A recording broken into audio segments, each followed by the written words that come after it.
pelaksanaan otonomi daerah ini merupakan suatu titik fokus yang sangat penting dalam rangka untuk memperbaiki kesejahteraan rakyat, yang tentunya hal ini juga untuk mencapai yang namanya keadilan sosial bagi seluruh rakyat Indonesia. Selain itu, pelaksanaan otonomi daerah ini sebagai ajang untuk membuktikan kemampuan daerah dalam melaksanakan kewenangan yang menjadi hak daerah, yang tentunya maju atau tidaknya suatu daerah ini tergantung dari kemampuan, tergantung dari kemauan pemerintah daerah itu sendiri, di mana pemerintah daerah ini diberikan kebebasan untuk berkreasi, diberikan kebebasan untuk berekspresi dalam memajukan daerahnya, yang tentunya ini berdasar kepada undang-undang yang berlaku. Pengertian otonomi daerah. Pengertian otonomi daerah ini secara definisi bisa kita tinjau dari berasal dari bahasa Yunani. Jadi istilah otonom ini berasal dari bahasa Yunani, di mana yang pertama autos, berasal dari kata autos yang berarti sendiri, dan namos yang berarti aturan atau undang-undang. Di sini bisa kita artikan bahwasanya otonomi merupakan suatu kewenangan untuk mengatur atau membuat suatu aturan secara mandiri, sehingga bisa kita artikan bahwasanya otonomi daerah di sini adalah suatu hak, suatu wewenang, suatu kewajiban daerah otonom untuk mengatur, untuk mengurus daerahnya masing-masing. Untuk mengatur daerahnya masing-masing ini ya tentunya yang berkaitan dengan urusan pemerintahan dan juga kepentingan masyarakat setempat. Jadi mengatur kepentingan masyarakat, mengatur urusan pemerintahan yang tentunya berdasarkan undang-undang yang berlaku. Dasar hukum otonomi daerah. Dasar hukum dalam pelaksanaan otonomi daerah ini yang pertama ya ini sebagai acuan kita, yaitu Undang-Undang Dasar 1945 pasal 18 mulai ayat 1 sampai 7, pasal 18A ayat 1 dan 2, pasal 18B ayat 1 dan ayat 2. Kemudian ada TAP MPR ya nomor 15 tahun 98, dan juga ada TAP MPR nomor 4 tahun 2000. Kemudian Undang-Undang nomor 32 tahun 2004 tentang pemerintahan daerah. Kemudian Undang-Undang nomor 33 tahun 2004 ya, tentang perimbangan keuangan antara pemerintah pusat dan pemerintah daerah. Lalu ada Undang-Undang nomor 23 tahun 2004 tentang pemerintah daerah, di mana ini sebuah revisi yang sebelumnya, yaitu Undang-Undang nomor 32 tahun 2004, sehingga yang berlaku hari ini yaitu Undang-Undang nomor 23 tahun 2014. Selanjutnya, tujuan dari adanya otonomi daerah tentunya yang pertama yaitu untuk meningkatkan pelayanan masyarakat yang semakin baik. Yang kedua, pengembangan kehidupan yang demokratis. Kemudian keadilan nasional, pembangunan wilayah daerah, pemeliharaan hubungan yang serasi antara pemerintah pusat dan pemerintah daerah, serta antar daerah dalam rangka keutuhan NKRI, mendorong pemberdayaan masyarakat, menumbuhkan prakarsa dan kreativitas, peningkatan peran serta masyarakat, serta mengembangkan peran dan fungsi DPRD. Nah, apabila kita lihat dari tujuan otonomi daerah ini, tentunya kita berdasar kepada tujuan Indonesia. Ini kalau secara konseptual ini memang ada 3 tujuan, yaitu yang pertama tujuan politik, Sehingga adanya otonomi daerah ini kalau secara politik ini dalam rangka untuk mewujudkan demokratisasi politik melalui partai politik dan Dewan Perwakilan Rakyat daerah. Sehingga kalau kita lihat hari ini kita sudah bisa menentukan, kita sudah bisa memilih siapa pemimpin daerah kita secara masing-masing, secara mandiri, yang tentunya melalui pemilihan daerah. Mungkin dulu ini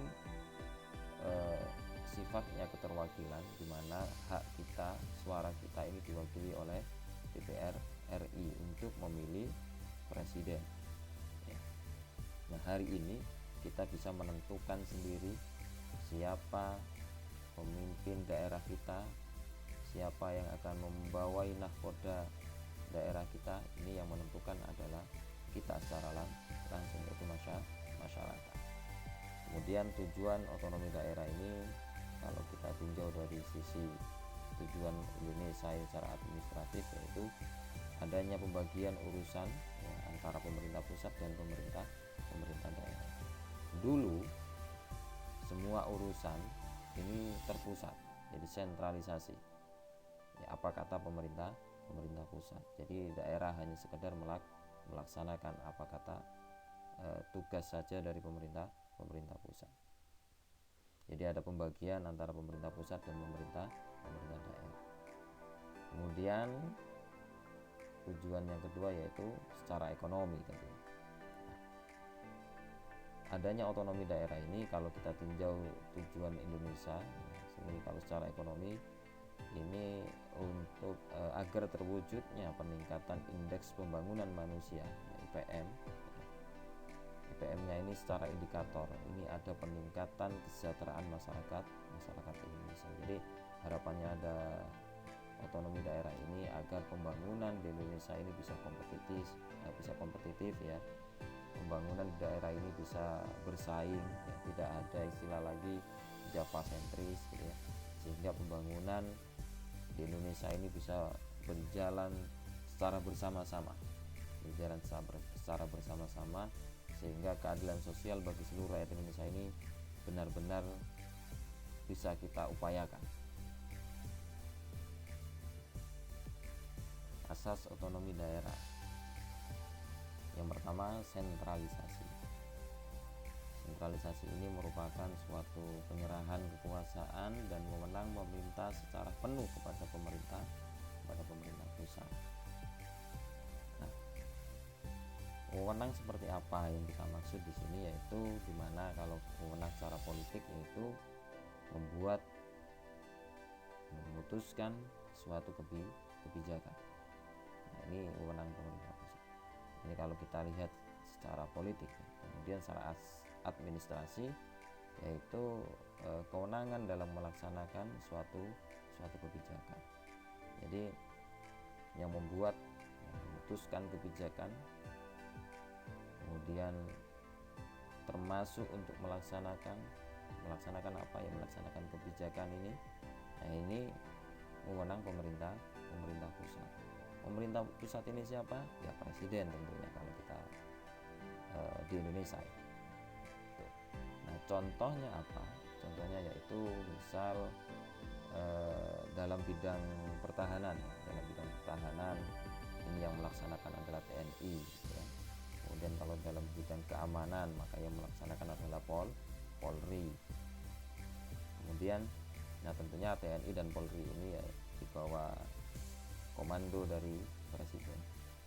Ini kalau urusan pertahanan dan keamanan. Kalau urusan moneter dan fiskal, nah ini tentunya wilayahnya Bank Indonesia. Selanjutnya desentralisasi, di mana desentralisasi ini yaitu suatu pemberian wewenang oleh pemerintah pusat kepada pemerintah daerah untuk mengurus urusan daerahnya sendiri berdasarkan asas otonom. Dengan adanya desentralisasi ini semata-mata untuk mencapai suatu pemerintahan yang efisien. Ini contohnya kalau desentralisasi ini misal Dinas Pendidikan mengatur bagaimana pola pendidikan yang akan dijalankan di daerah. Jadi keputusan dinas pendidikan ini bagaimana mengatur polanya, bagaimana strateginya dalam mengimplementasikan undang-undang yang berkaitan dengan pendidikan yang akan dijalankan di daerah tersebut. Nah, dekonsentrasi ini suatu pelimpahan sebagian urusan pemerintah yang menjadi kewenangan pemerintah pusat kepada gubernur sebagai wakil pemerintah pusat pada instansi vertikal di wilayah tertentu dan atau kepada gubernur dan bupati atau wali kota sebagai penanggung jawab urusan pemerintah umum. Jadi di sini pelimpahan wewenang ini hanya sebagai kewenangan administrasi saja, di mana untuk kewenangan politik ya, tetap di tangan pemerintah pusat. Contohnya presiden melimpahkan wewenang kepada gubernur untuk melaksanakan Asian Games, di mana Asian Games ini akan dilaksanakan di daerahnya, di suatu daerah. Ini nanti wewenangnya itu diserahkan kepada pemerintah daerah.